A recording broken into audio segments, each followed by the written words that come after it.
Jill Duggar explains her reasons for choosing birth control following her second child. I felt a little relieved. Jill Duggar talked about her decision to start taking birth control after she and her husband, Rick Dillard, received their second child, a son named Samuel. Jill, 32, chose to begin using birth control after undergoing a C-section in 2017 since medical professionals advise women to wait at least 18 months following the procedure to become pregnant.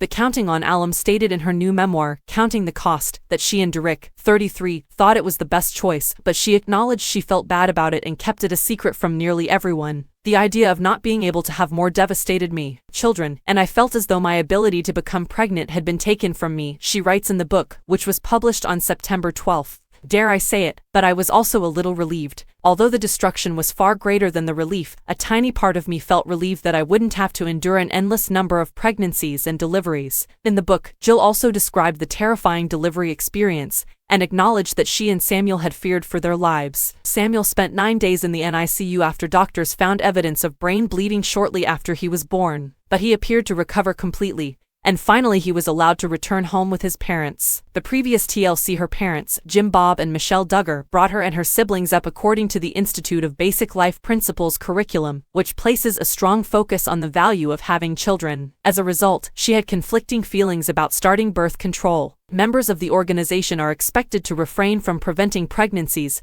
as a result of that conviction. Jill, though, has since left the group and is now a follower of a different kind of Christianity. Jill and Rick, 33, are also the parents to Israel, 8, and Freddie, 14 months, in addition to Samuel. It's not the first time Jill has discussed her choice to utilize birth control that she has done so in her memoir. I learned early on in life that if you don't have as many that there's something wrong with that, kids as you're able to, she said to People in October 2020. But there was a shift in me where I felt like it wasn't wrong if you decide as a couple that it's best for you to wait. Children are a blessing, but that doesn't mean that at all costs you should have as many kids as possible, she stated. Jill continued, saying that people need to do what's healthiest and best for your family, noting that at the time, they were using non-hormonal birth control, such different barrier techniques.